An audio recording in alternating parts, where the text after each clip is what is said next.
Hey, everybody. Normally, I would be starting off this podcast by welcoming Derrick, but instead, I have a guest. Derrick has left me all alone to fly solo, but fortunately, I have a co-pilot today, and it is Mr. Jason Cohen. Hey, Jason. Thanks for having me. It's good to be here. I didn't realize I had to fly, though. I guess I need to put the booze down now. Yeah, people can't see this, but Jason is chugging from a large bottle of bourbon regularly. It was a large bottle of bourbon. Yeah, right, exactly. Now it's just a bottle. Just in case you have not heard of Jason, he is a 4-time entrepreneur. He's done bootstrapping. He's done fundraising. Currently, he's the CTO of WP Engine, which you started off bootstrapping and then raised money for, and now is enormous, like 700 employees or something? Only 615. Okay, so a relatively small enterprise. Well, if you establish the baseline at 700, then it's small. That's true. Yes, comparatively. So we'll go back and edit this. This is like pricing logic. You know, you have to set the frame up, and 100%. Then it can feel like it's expensive or not. Anchoring it's such a powerful, ridiculous brain hack. I can't even believe it's like legal. Like you shouldn't be able to do it. Well, fortunately, you know it. Although even when you know it, it's still difficult to ignore it. That's the thing. Yeah, like if only knowing your cognitive biases meant they didn't work anymore. Right. Yeah, that'd be great. So I saw you on Justin's podcast and live stream extravaganza, and I really liked what you were saying. I appreciate your sort of semi-contrarian, no BS kind of tell it like it is attitude, I guess.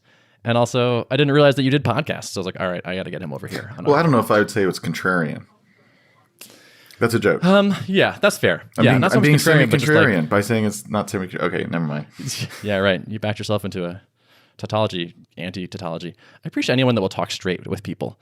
And I got the sense that like Justin was kind of hoping you would say, yeah, you can work on this business about 10 hours a week and that'll be fine. Like, don't worry about it too much. Right. And you were like, nope, no way. Sorry. Right.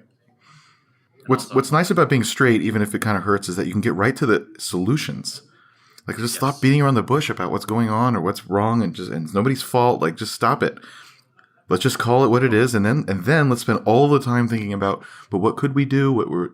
What are some options? Can we weigh those? What could I try? Like, let's just get to that part and stop, arguing about whether, how that works. Let's just get to it. Have you seen Paul Graham give advice to startups? Well, not in person. Of course, I think many of us have seen the advice in the form of blog posts and tweets. I think it's a great example of, there's a common phrase, people give advice to themselves.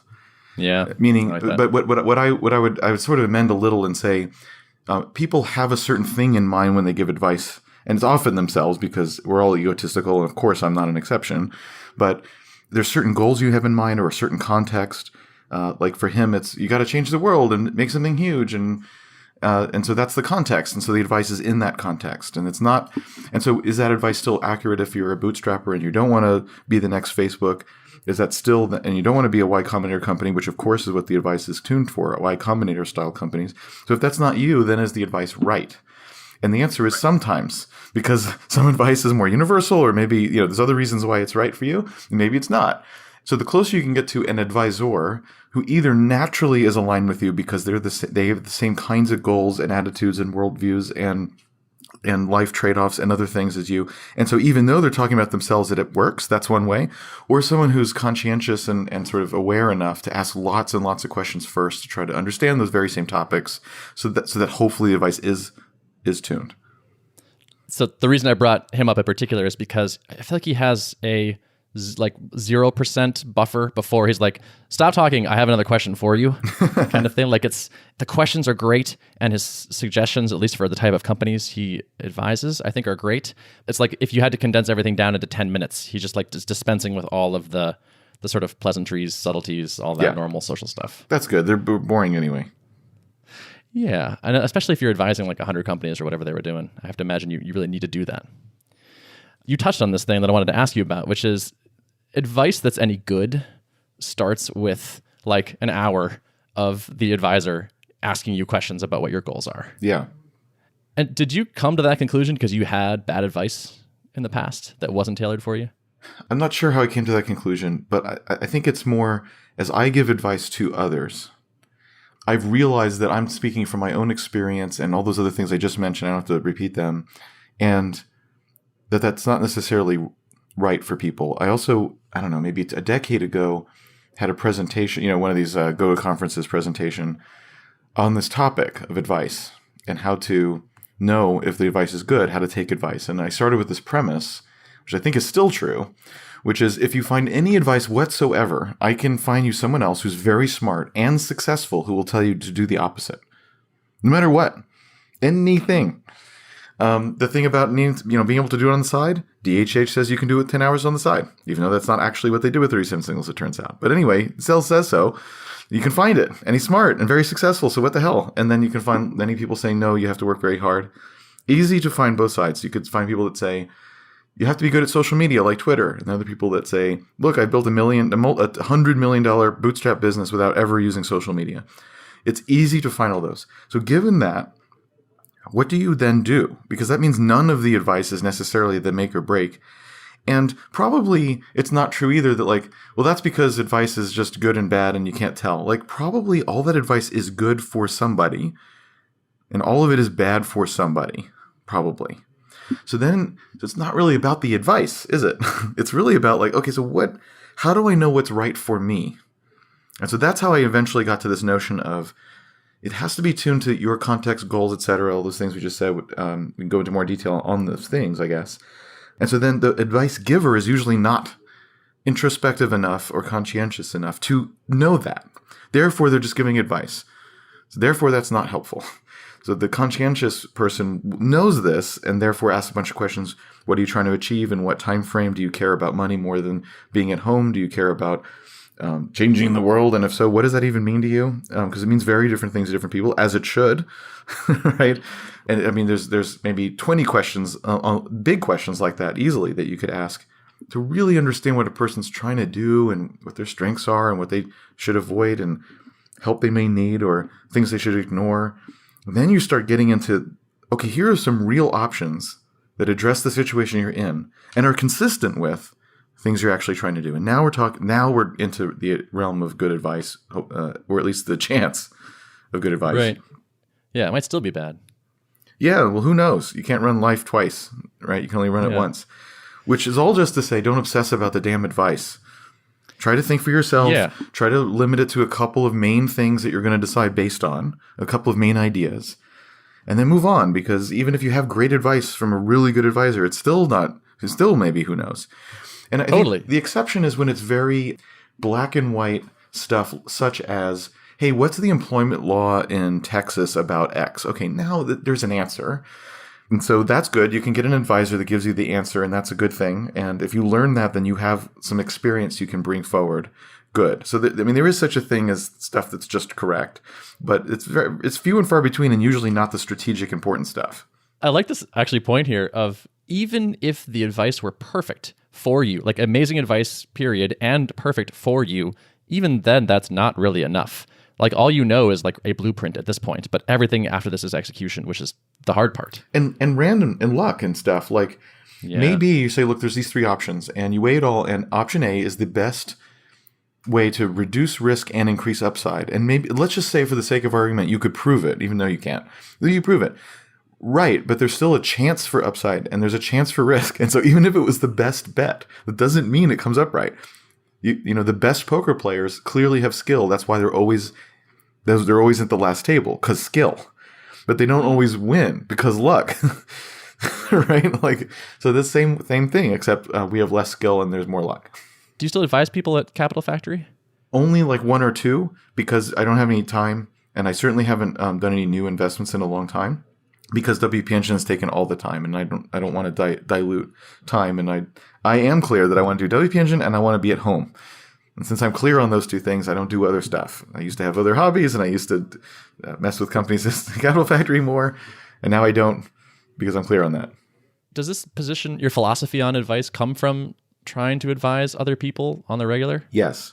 Especially in the early days of Capital Factory, which is sort of like Austin's version of, well, it started out as Austin's version of Y Combinator, when both were small, when it was like a class of 5 or 10 for a summer. That's what we did too.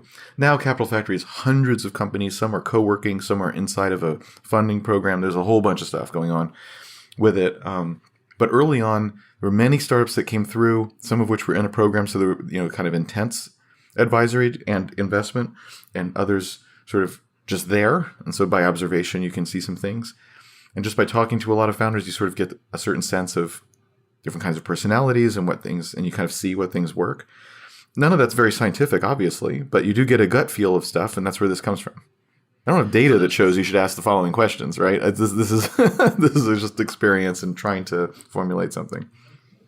Right. And did you experience like finding your advice kind of out of joint with the people that you were talking to that made you realize like, oh, I'm not thinking enough about the context of these people I'm advising?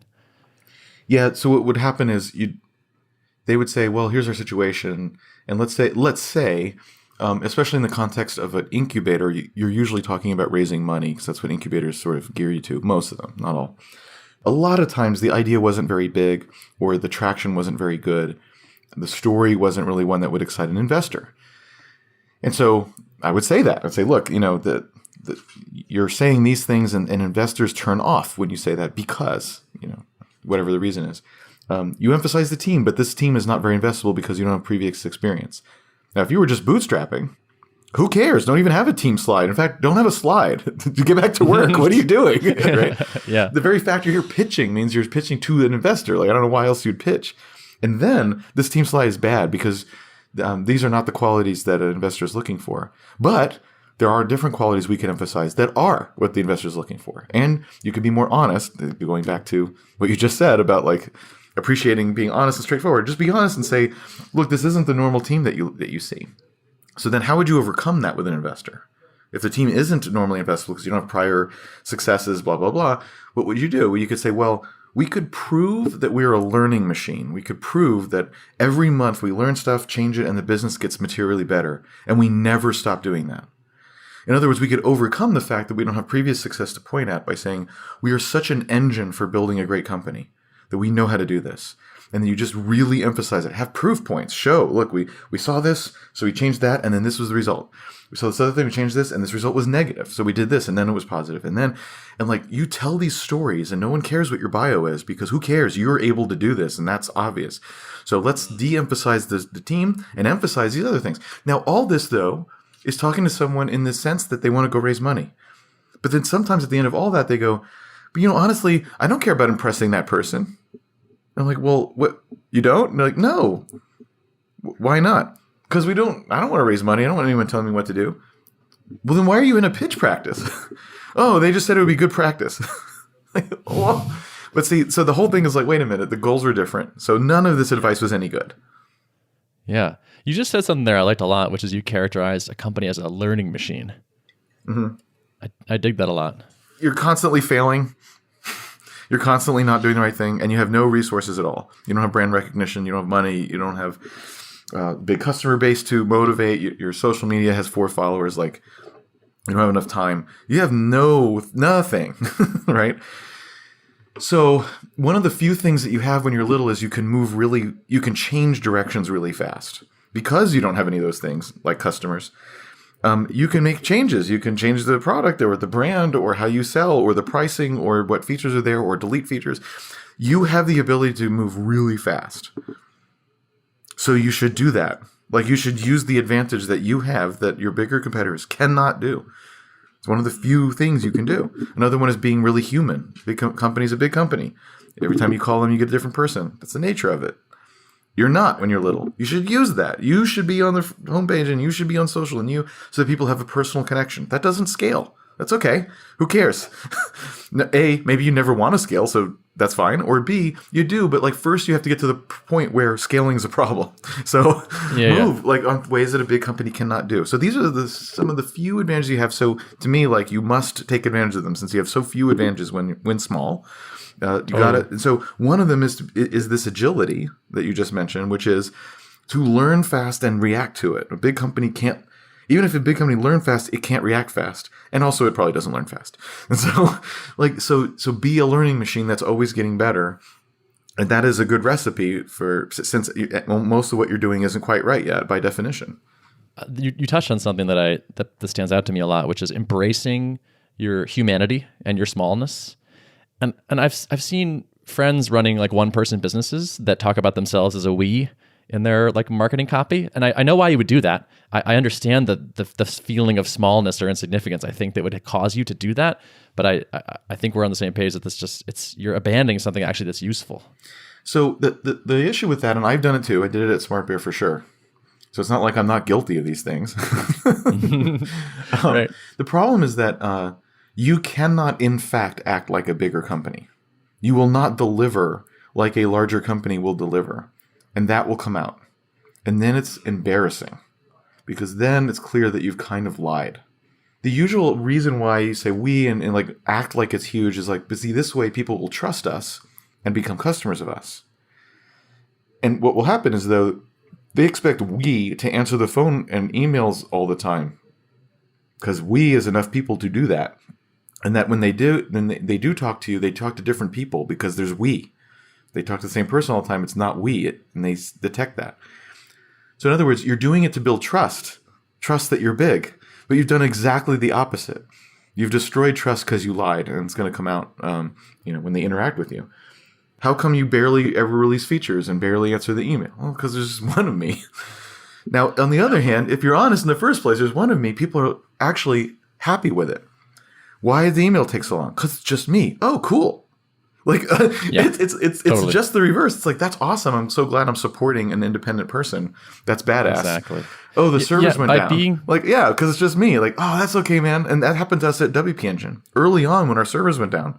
They were like, hey, I know you're trying something brand new. That's really cool, man. Now, if one server out of 7,000 goes down for 4 seconds, there's a Twitters like, hey, what? That's not what I'm paying for. And they're not wrong. It's just it's a totally different thing. Again, take advantage of the thing you can take advantage of, which is that humanity. It's great, and you can't have servers up all the time when you're one person or whatever the equivalent is for your product, right? So don't set the expectation, and then actually you get a lot of benefit of the doubt. You want to raise prices at a big company. There's a lot of I don't know, like, why are you raising prices? Because you just want to pad the bottom line or whatever. When you're one person and you send out that email going, hey, everybody, I'm just me. I'm just trying to make ends meet. I need to raise prices a little bit more so I can hire one person. What does everybody say? That's awesome. Mm-hmm. Great. Yeah. What? Great that I raise prices? So, talk about an advantage. I'm trying to grow a baby company right now. And one of the first things we did was like slap a picture of me and my two co-founders on our landing page.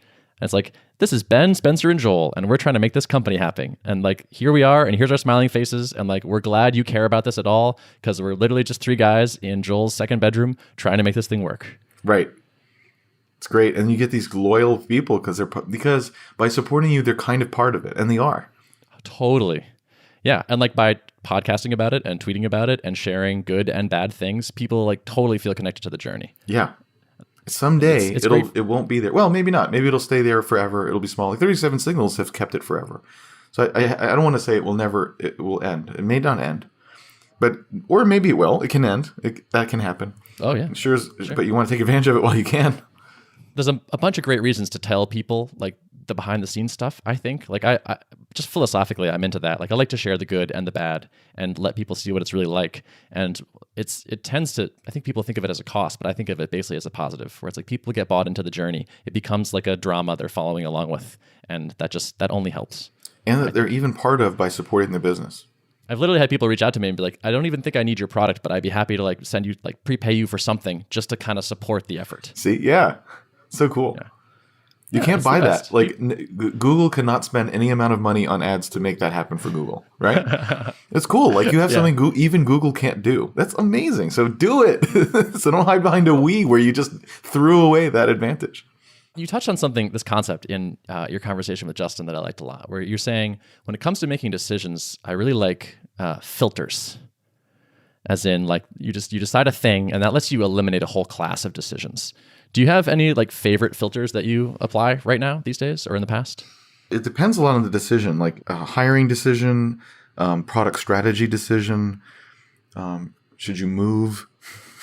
Like there's pretty different filters you would then apply for those things. So I don't know about favorite filters, but I would say you can't have too many, which is nice. Like you can have too many priorities. Well, this is important, and so is this, and so is this, and so is this. And then you can't really make a decision because these options are going to have different peaks of what things they're good at and what they're not, and you're confused. So more priorities, identifying more important things, it makes it harder to make the decision. Filters, which are thresholds or negatives, make it easier because they cut out things until there's not many options left, which is good because that's helping you focus on making a decision. So you can't have too many, so that's good. You can have 20, it's all right. But so like if you're hiring for someone, are there some based on culture, others based on things that they've accomplished, or things that other people say about them when you go around? Like there's a lot of things you could sort of pile on there that you're, I feel like you've kind of touched on one possibly. I'm not sure this is exactly a filter, but like you said earlier, I do two things. Like I've decided that my life has space for two. Home and WP Engine are them. Therefore, I have a filter, and I know I don't need to go work at Capital Factory right now. That's right. Yes, constraints are useful for, making decisions. And, especially bootstrapped entrepreneurs don't like constraints. That's the whole idea. I don't want a job. I don't want this. I'm going to be my own boss and do whatever I want. And then, of course, you realize very quickly, like, this doesn't feel like doing anything I want. This feels like I'm being crushed all the time, about to die. This does not feel like freedom at all. And then you say things like, but at least it's mine, which is true, but you're still being crushed. And then later on, it's still crushing because, like, you have employees and you really feel like you're still serving them. They're all people that either have expectations or you want to provide for them and so forth, and so it's still crushing. And so are the customers because they give you money, and of course you're trying to make them happy. Like this whole thing, if you don't have a boss, in a sense, it's like no, kind of everything is a constraint and coming back on you. It's just not exactly what you thought it was. Sometimes these things sound so trite. There are two things, or, you can, like Peter Thiel says, you can only focus on one thing at a time, or whatever, all these little rules.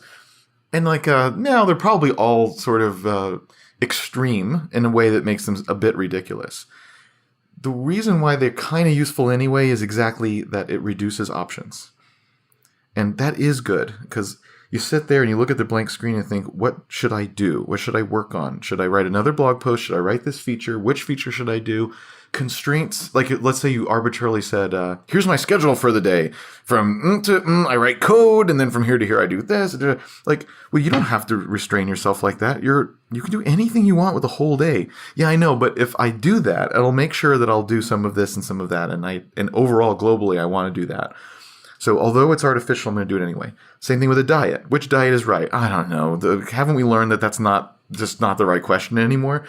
But it's also probably true that it just anything that says, well, you can have this but not this, and it's sort of arbitrary, whatever. Yeah, but if that just means you eat less and more healthily, it's probably good. Right? So yes, but the constraint is helpful because it helps you make a decision and stop thinking about it, and whatever it is probably okay. I feel that way about a lot of frameworks in business. This is a framework for product strategy. Here's another framework for figuring out how to do. Like, it's not really about what's the best framework or proving that this framework is right. Or there's 4 things that this car, well, not 3, not 5. Sure, maybe. Like, it's not really about that. It's just having any framework just kind of stops a certain part of the conversation. You start filling in boxes instead of being stuck with too many ways to think about it. And that's why it's helpful. And so I do like frameworks, and I do like some of these sort of truly arbitrary rules, that self-imposed arbitrary rules. I like that because it just lets you get to some answers. Yeah, and get to work. Get to work, yeah. Stop the planning phase.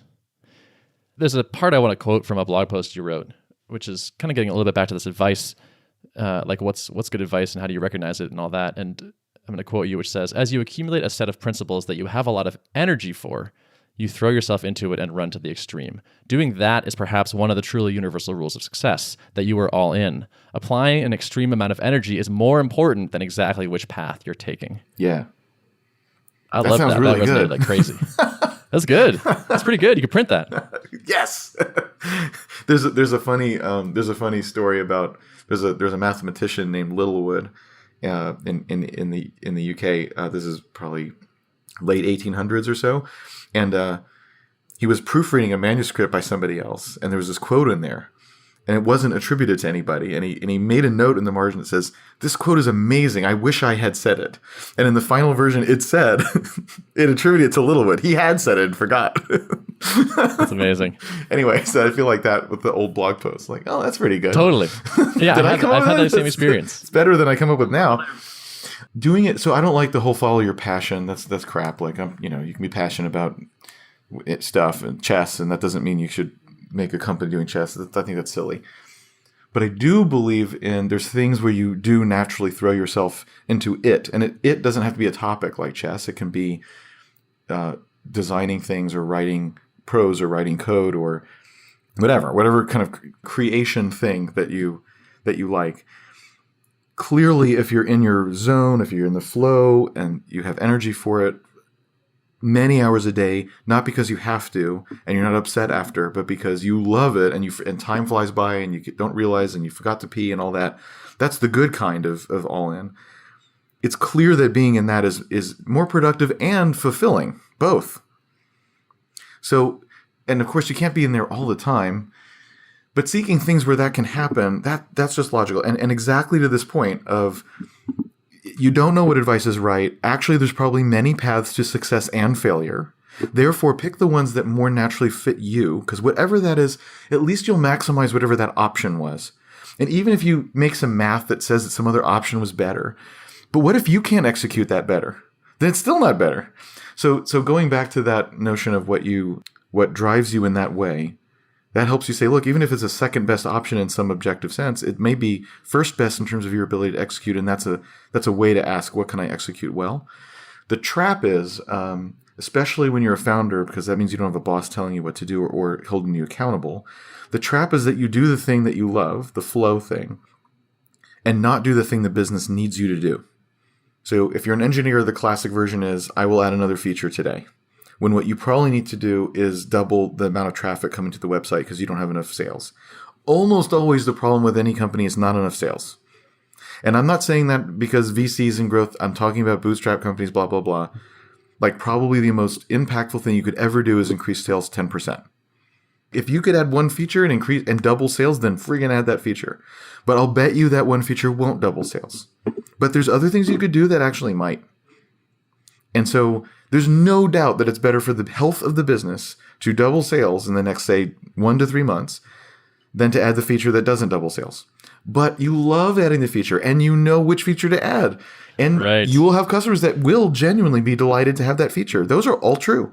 Therefore, you do it instead of doing the thing you need to do. And since there's no one telling you what to do, the trap is to do the flow thing instead of the thing that must be done or should be done instead. Mm-hmm. But it's way less scary to add the feature. I already know how to do it. Exactly. And that's why the world is littered with sort of version 1.2 products that no one buys or not enough people buy. And here's another way to look at it. Look at all the risks in a business. Again, bootstrap, forget the VC crap. Just bootstrap business. What are all the risks? Can I get enough customers? Will they pay the price that I need them to pay? Will they stay around if it's recurring revenue business long enough for that to work? Can I do the tech support? Can I make an ad where they can tell in a fraction of a second, this is for me? Because that has to be pretty compelling and use exactly the right words because it's in the middle of all those other ads. It's same thing with your homepage or landing page because same thing. They land on it and you get 1 second. They better go, whoa, nice. That's a very difficult reaction to create in somebody in 1 second. Can you do that? Can you cheaply enough acquire those eyeballs to go say that thing to then come in? There's lots and lots of questions. All these have to be more or less in the affirmative for the business to work. And I still didn't say features yet. So here's the one thing I know for sure a good engineer can do. I know for sure that engineer can build the features. There's actually very little risk of building the features. But will that same engineer be able to do everything else I said? Almost for sure not. That's where all the risk is. Zero risk in building, I'm exaggerating, 0 risk in building the software, 100% risk in all the other things a business requires to exist. So what do we spend our time on? The thing that has no risk at all because we understand it. The reason it has no risk is because we know how to do it. That's why it's not risky. So a good rule of thumb is to keep in mind like the 1 or 2 things a business really, how the business really needs to change. It's probably more sales and that's it. But it could be other things, but it's probably more sales. And then ask, the things I'm doing today, is it causing that thing to increase? If the answer is no, it's a problem. Now, of course, that's a rule of thumb because you have to do your taxes and that doesn't make revenue up. And of course you have to do it, right? So, no kidding. There's stuff you have to do. And of course you need to make features because actually that is tied to revenue, because if it doesn't do enough, then they won't buy it or they won't stay or whatever. So that is true. Maybe you have huge cancellations due to lacking 3 features. That is a good reason to go to the features because it's for growth. Now we're talking. You're getting people in the door, but then they're leaving. Fix the reason why they're leaving. Oh, now we're talking. Yeah, exactly. Why get even more people in the door if they're just going to leave? Good point. So that would be a reason to do features in order to grow. Good point. But usually we're simply avoiding the things that need to be de-risked and need to be addressed. And so keeping in mind what is the number 1, maybe 2, like real actual business priorities that you have to that you need to be pushing forward, and making sure what you're doing is actually doing that. I'm probably your target market in that rant right there. So I'm a technical person. I know how to write code pretty well, but I'm in the CEO role for this, and I'm on sales and marketing duty, and trying to make sure that sales actually happen. Assuming that I've drunk the Kool-Aid, which I have, I agree. I shouldn't be writing code. That's not going to help the business that much. And I want to get better at this stuff in a hurry. Is there anything beyond just like build the learning machine, try to get awesome, pay attention to what works, try lots of stuff, see what works for you? Is it like everything else where you just learn it by doing and trying to figure it out? Well, one is to get help from people who have done it and are good at it. Help could mean advisors, but not advisors in general, advisors just on this topic. Sometimes you pay people for that, sometimes you don't. Help could mean, learning really fast, just deciding like, I need to be an expert in some of this stuff in 3 months. And that means I can't be an expert in all of it, because that's just ridiculous to say I can be an expert in all of it in 3 months. So I got to pick something to become an expert in. So what am I going to pick? Well, what of these things might move the needle on the business? Again, probably new customers or something like this. And also seem tractable. Like build a whole sales force. Well, that doesn't even make sense. We can't even hire. We don't have money to do that. So like that's not even on the table. So stop. So maybe not sales.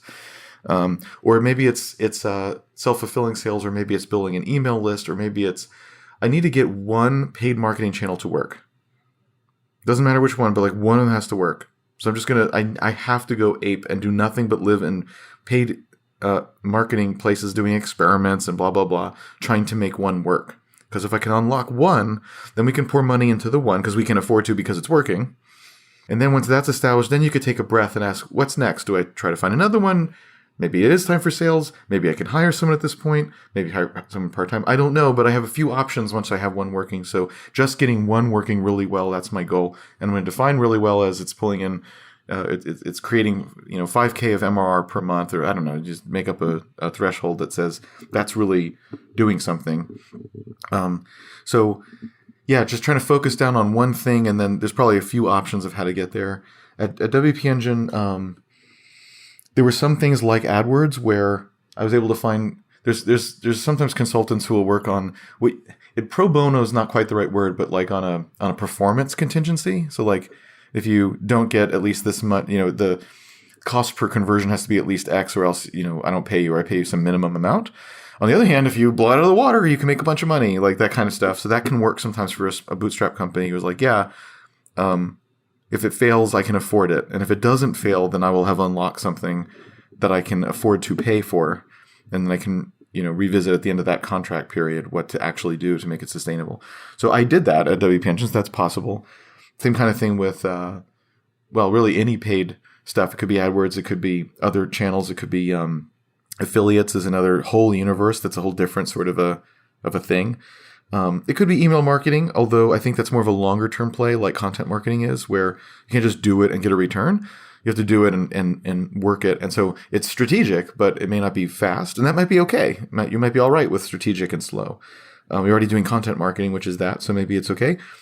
Or you might say, look, I am already doing stuff that's strategic and slow. I need some things that are not slow. I need some things where I pay $1 and get a customer this month. So that's what I need to focus on, right? Can I describe where we're at and just have you like ask me questions / do a health check? I'm at the doctor's and you're just like, let's check this and make sure this is okay. All right. So we started this company back in May. It's me and 2 co-founders. We're all technical. It's called Tuple. And our goal is to build an app that lets you do remote pair programming. So 2 people on one computer writing code together. We think all the solutions out there are pretty crappy because you need to make something that's really, really fast, screamingly fast.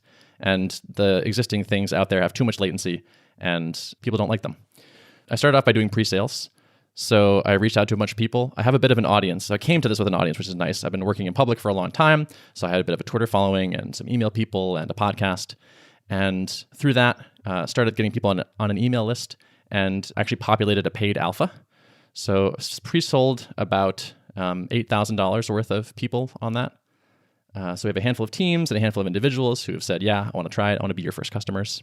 We're hoping to launch that alpha early next year, get the first people in there. We have a bit of a like minimum viable versus smallest lovable product thing where if our whole pitch is like it's going to be really fast. And we know that's the most important thing, but it's really hard to make it really fast. So we're kind of racing the clock to make it fast enough by the time that we want to hit. Do you have to use a certain IDE? Like it integrates with something? No, it's a desktop app, so it could be anything. So you can use your terminal, your IDE, whatever you want. So is it like desktop sharing, but you're super smart about diffs, sending diffs and compressing that and I don't know, things?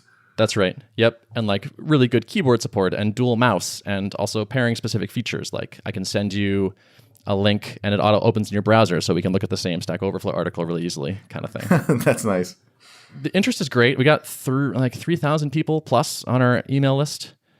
People are asking me pretty frequently to get into the next alpha beta. Like I'm telling people no, and they're like, no, please, I really want to. So like the market feels very there where people are dissatisfied by the existing tools.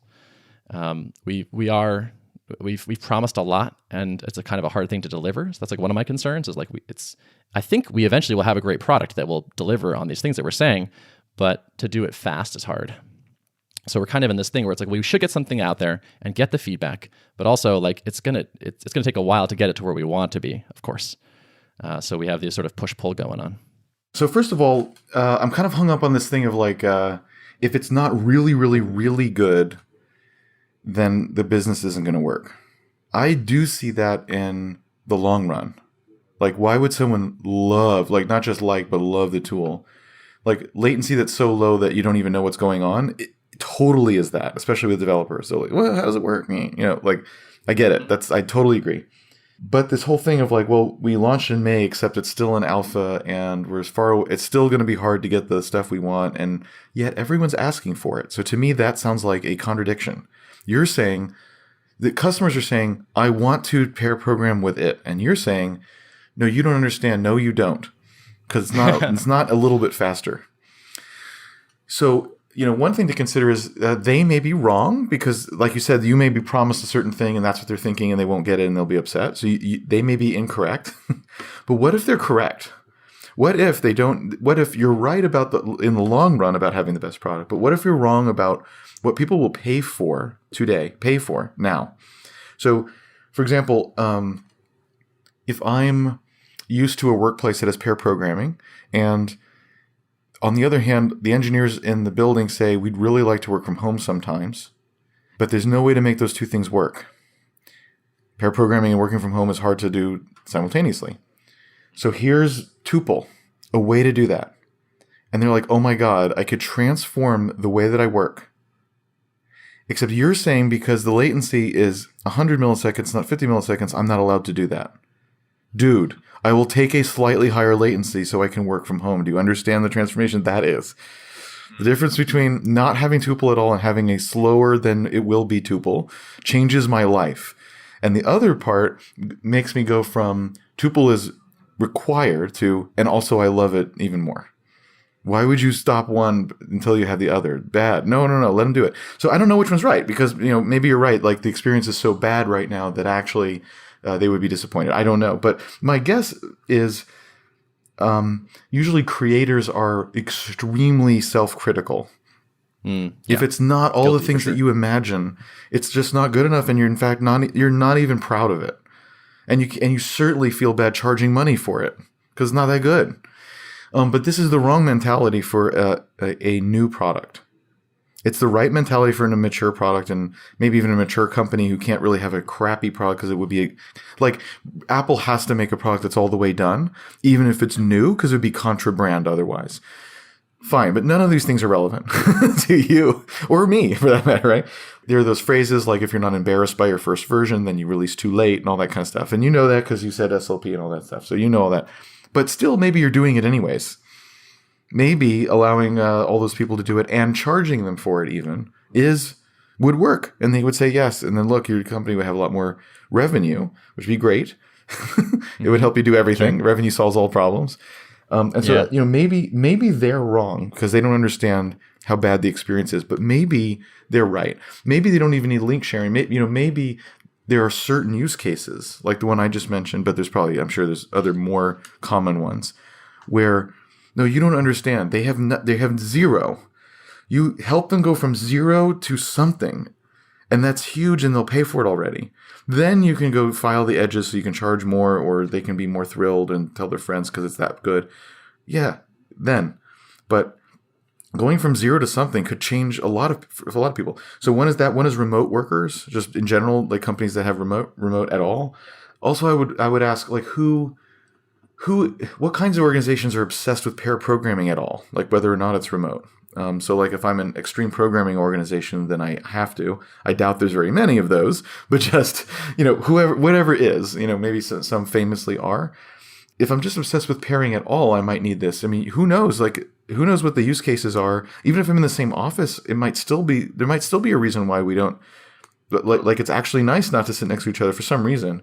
Even we only have 610 total people, and we have engineering on 3 different floors right now. So we have pairing rooms, but sometimes they're full. So like even if everyone's in the building, you might need this. I don't know. So I don't know, but I wouldn't arbitrarily restrict those use cases. Maybe someone would pay for it. So I think it's good to maintain that high standard for what you think is good. That's good. Yep. But it's bad if it means like, I feel bad about charging, or I'm not sure if then it's bad. Yeah. Okay. So like one of my options is like just keep going full speed ahead on the sales. We could almost certainly close more people. Like there are people that want to sign up to like pay to be in the beta that launches at some unknown date in the future. Like, am I crazy to not keep doing that? Well, why would you not take their money? I guess for focus, because we're sort of at the point where it's like we have like the cash in the bank is like useful, but we're not hurting for it. And so like me doing like product management, for example, and like testing the app out with people and things like that is seemingly more useful right now. Well, putting money in the bank is one utility of revenue, but not the only one. It's a commitment and a signal by that customer. Mm-hmm. And that is valuable. Yeah. And by the way, if someone right now would pay to use it, why would you stop them from that? Because you need to ask them more product management questions? No one's paying to use it yet because no one has it. Why? So people are like paying to eventually use it. Well, why don't they have it? And so you launched in May, you said. So why don't they have it? No. We started working. You started in May. Oh, okay. So the product is not launched. Yeah. Okay. Yeah. So yeah, and no one's using it because it's not ready enough, I guess. I wonder. You don't buy it? I wonder. Yeah. Just the fact that you're obsessed about a link pasting opening in a browser. It's like, again, I go back to like, you are preventing me from switching my work style from having to commute to the office, from being able to work from home. And because you want to add some link browser crap, you're stopping me from doing that. I mean, I have Slack. I can send someone a link. It's really not hard to send a link. That's not why I need your tool. Yeah. I guess my concern is there are other things out there that do similar things. And we want to make we think the value we can add is to be faster and better than those things. So why do people want to give you money now? Why don't they just go use the other thing? Because they don't like them. Okay. So, but like, I don't want to be like the next thing they don't like. Like I'm just sensitive to this idea of like, so like I've seen this happen to other tools in our space. Like someone goes, yeah, we tried X, it sucked. We're not into it. And like they tried it 6 months ago, and like that they just don't get another shot at trying it again because they tried it 6 months ago and it sucked. So they're like, well, screw that tool. And I just don't, I'm wary about getting that rep, or like just like being like, no, it's going to be really good. I promise. Trust us. They're like, no, we've moved on to other things. Goodbye. That's interesting. So why do all the other tools suck? Because they can't get it fast enough? I mean, the biggest reason is it's a hard problem to solve, period. So you have to really care about this particular use case, and almost no one does. Like, most people want to build generic screen sharing and maybe remote control, and they don't think about low latency and programmers and that kind of crap. So what is the typical use case? Why do people need this?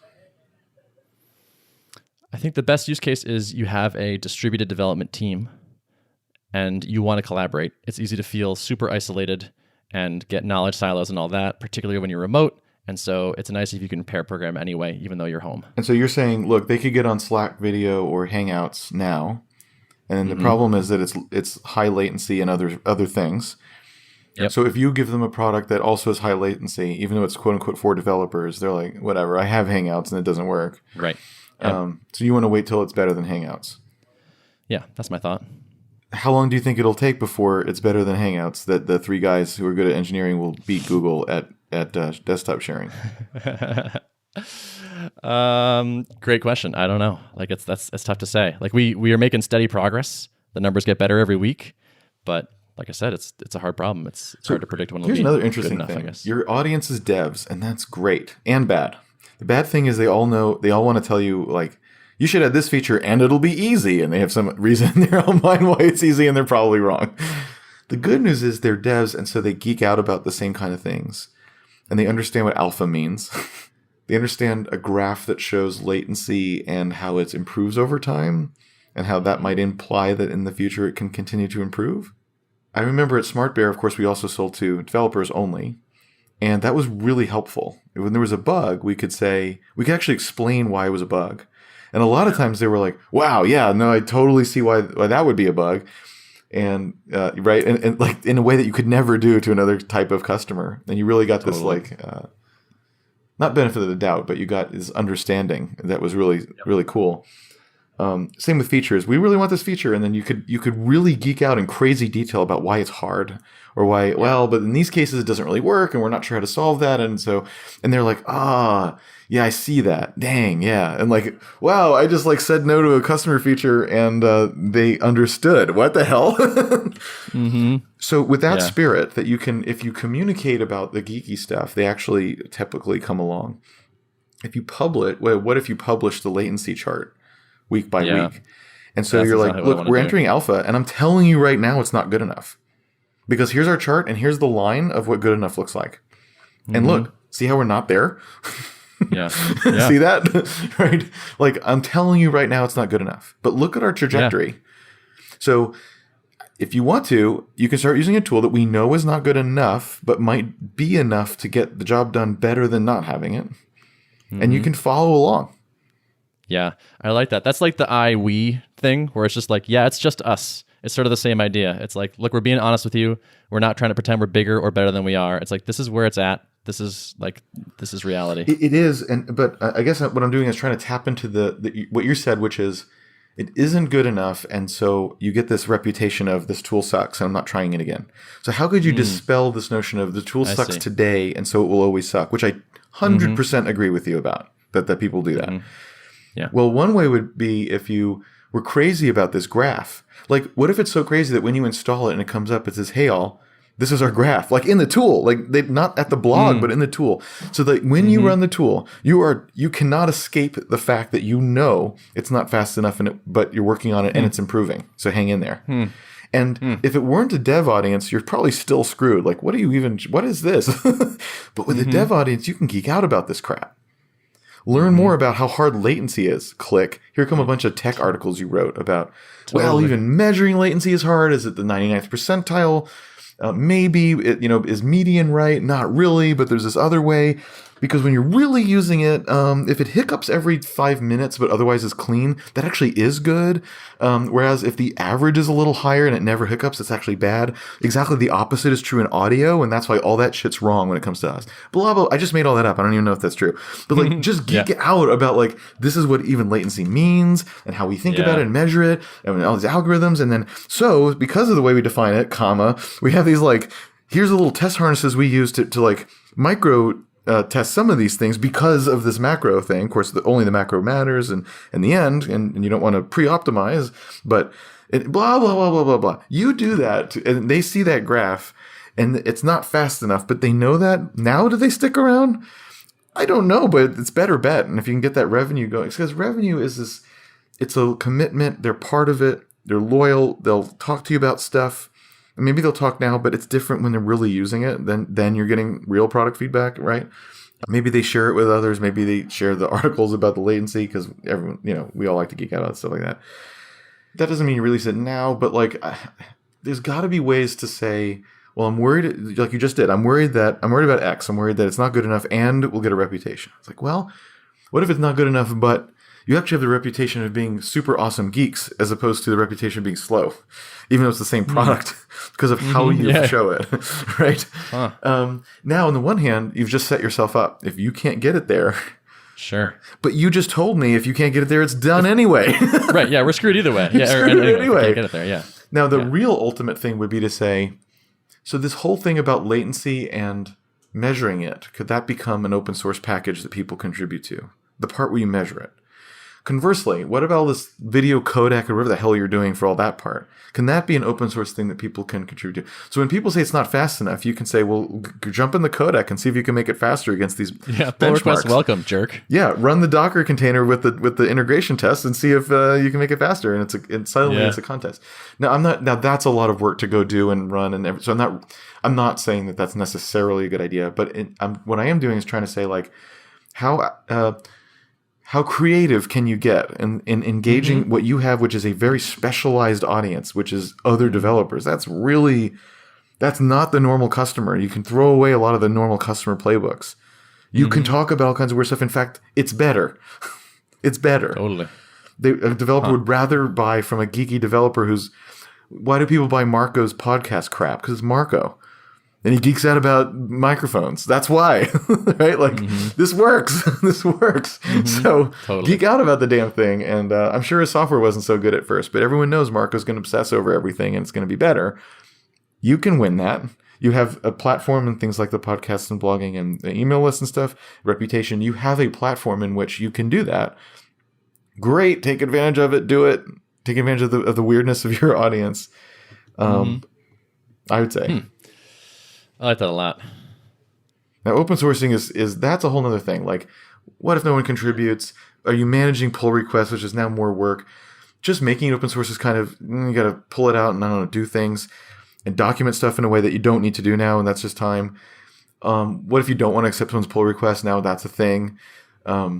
People use it for purposes other than yours, so they want to make other changes that don't really make sense for you. Do you do that anyway because it's open source? So, like, unless you're super into open source, in which case maybe it's worth it because personally you want to have open source stuff, then awesome. If not, probably it's too much work. Another thing, and we think about this at WP Engine too, because we do release stuff as open source on purpose. One of the things we think of is, whenever someone looks at our open sourced item, they will judge our engineering prowess based on that code.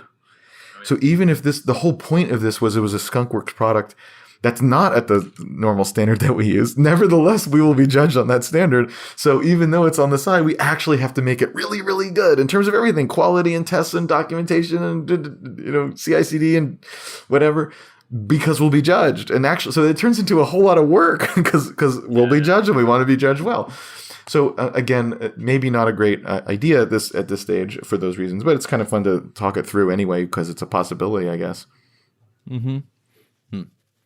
The thing I like about this advice is that it energizes me and it feels like authentic to me, where it's like, I'm being honest with you. I'm not saying like, here's the alpha version. I think it's amazing.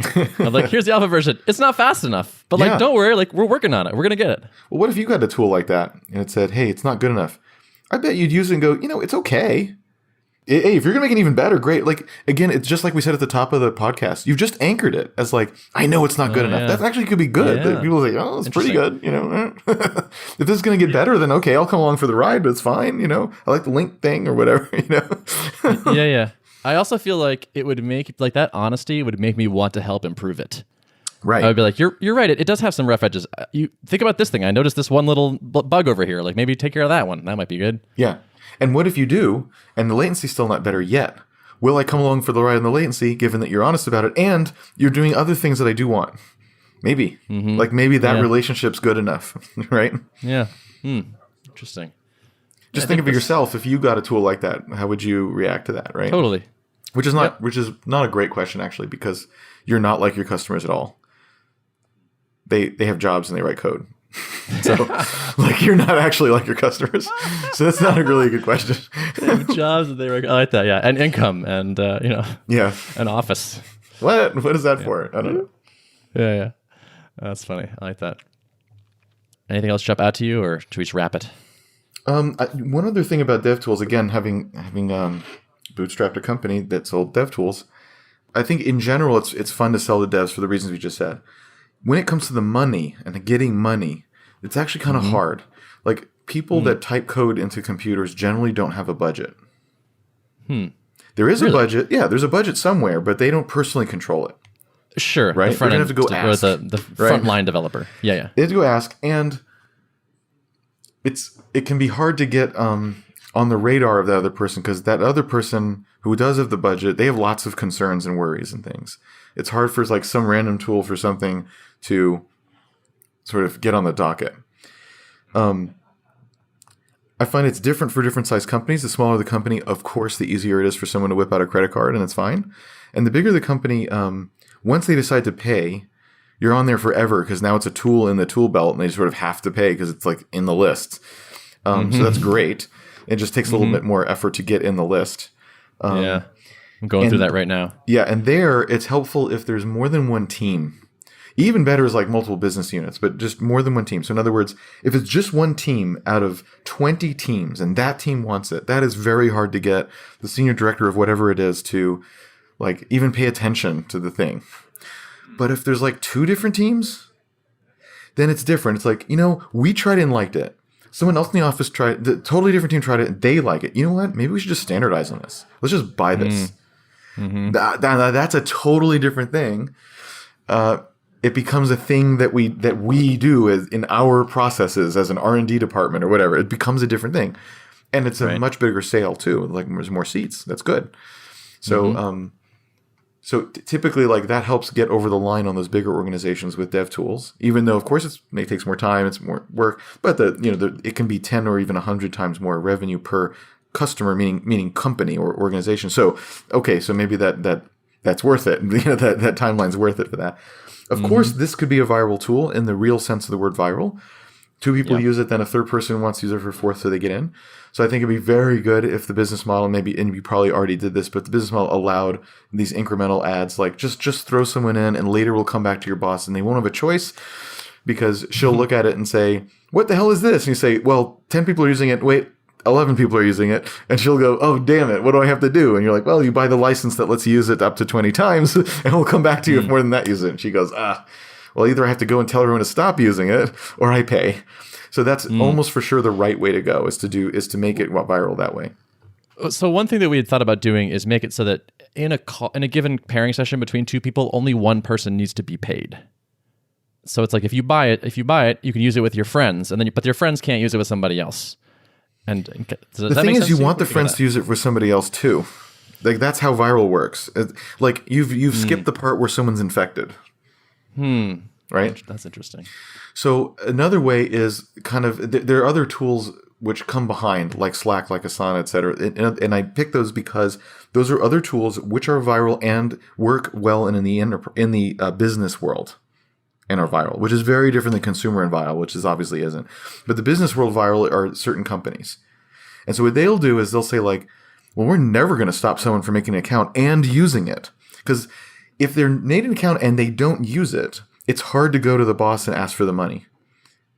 But if you make an account and use it, then the conversation with the person with the budget is, you have 11 active users.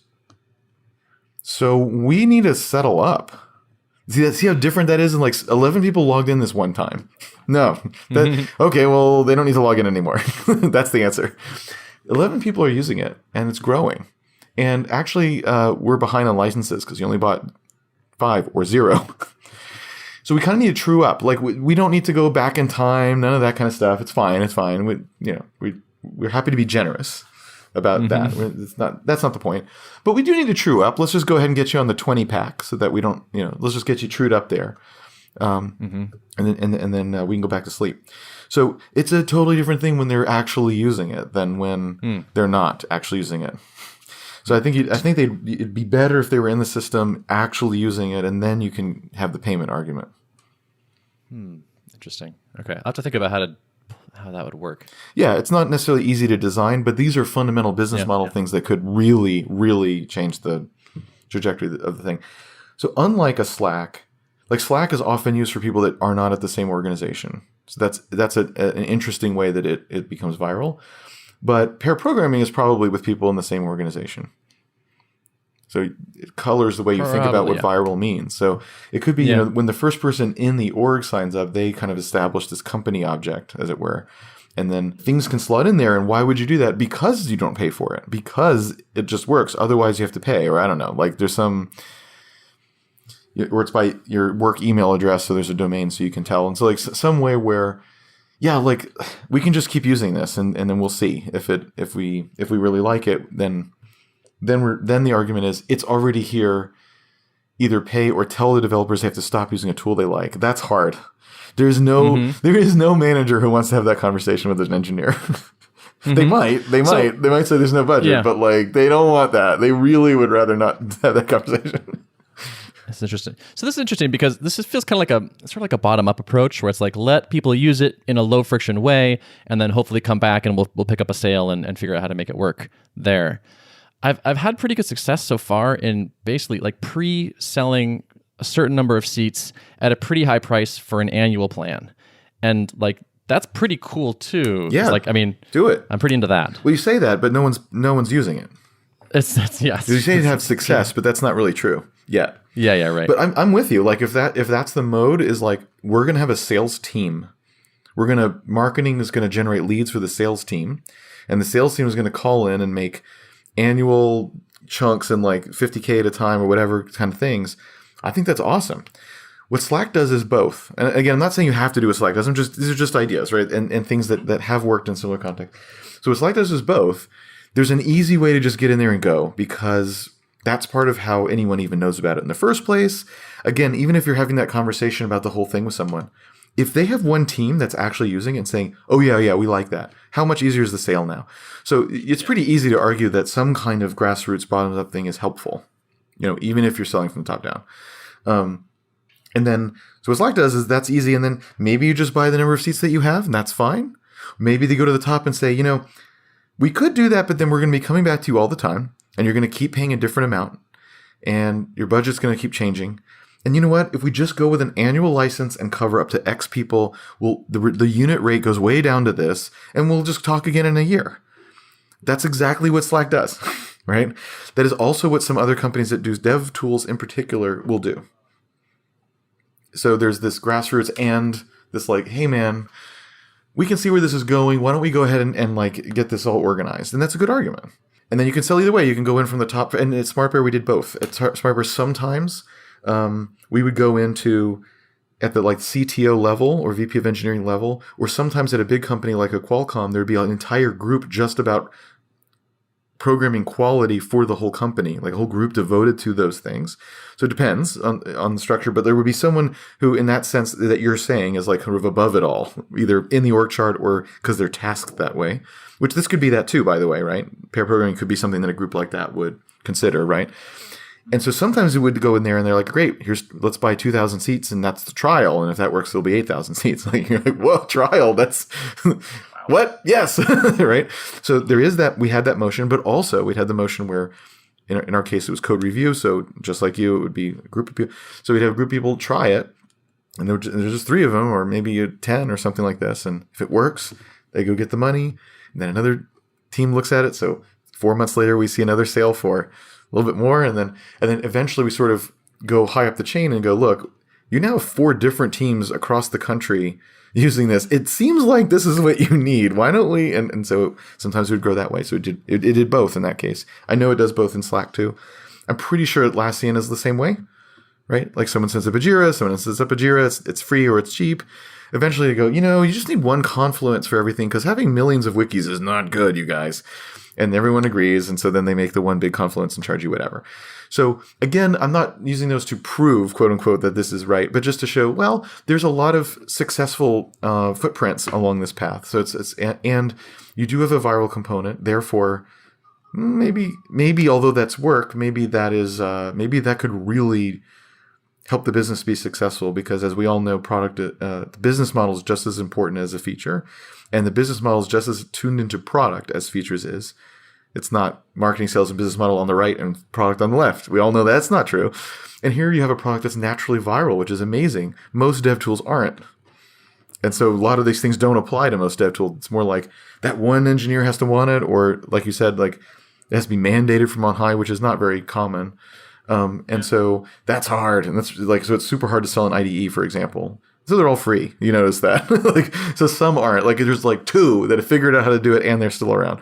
It's hard. Like, it'd be very hard to launch an IDE, wouldn't it? Like, oh my God. Right. But you have a naturally viral thing. Wow. And I hate that word actually, because people typically use it and it's not really viral, but you really are. It really is like, you need to use the software for us both to use the software. Like, it actually is viral.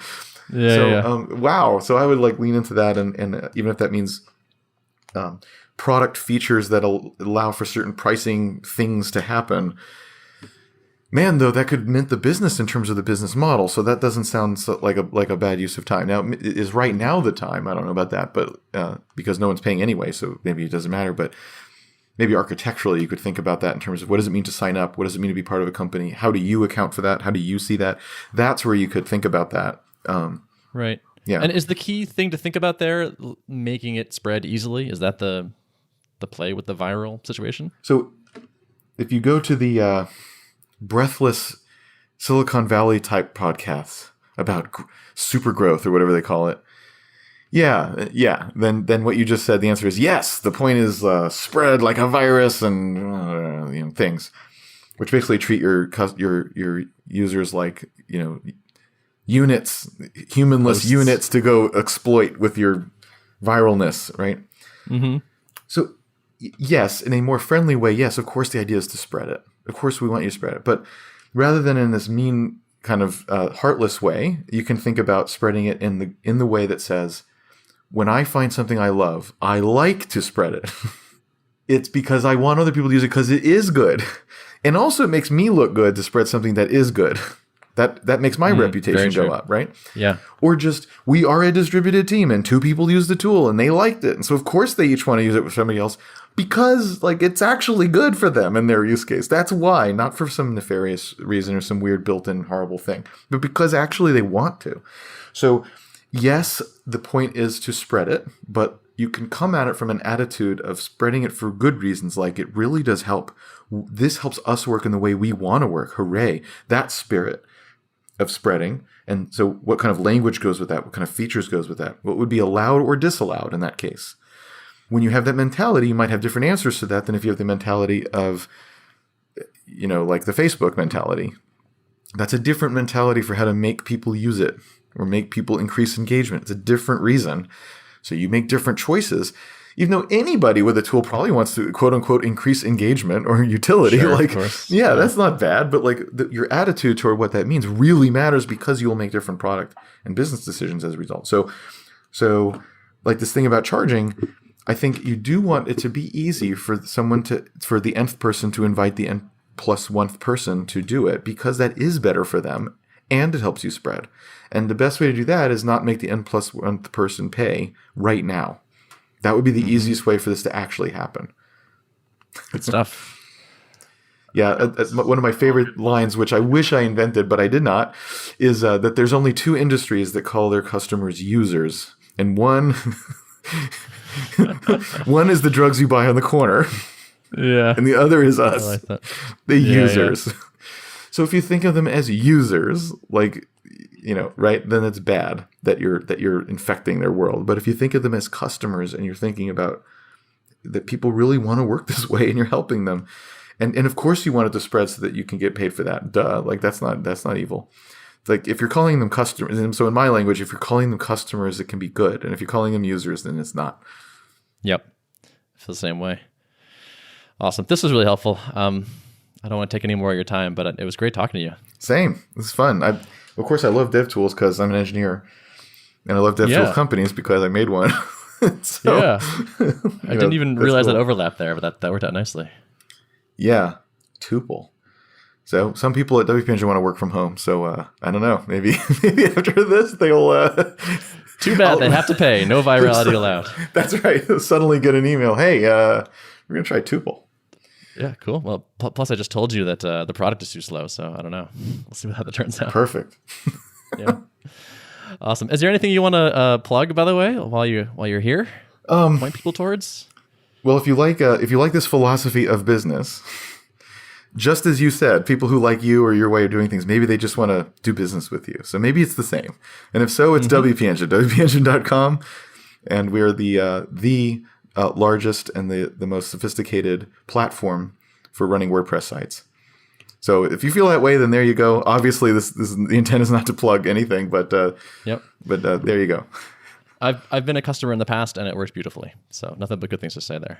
And I'm gonna throw you another plug too, actually, which is you're designing the ideal bootstrapped business talk at MicroConf is one of my all-time favorites. So folks should for sure go watch that. Yeah, at the MicroConf site. And I guess I should plug myself. So blog.asmartbear.com is where I've been writing for about 13 years on these topics. Beautiful. Well, thanks, Jason, for coming by. I appreciate it. Yeah, thanks.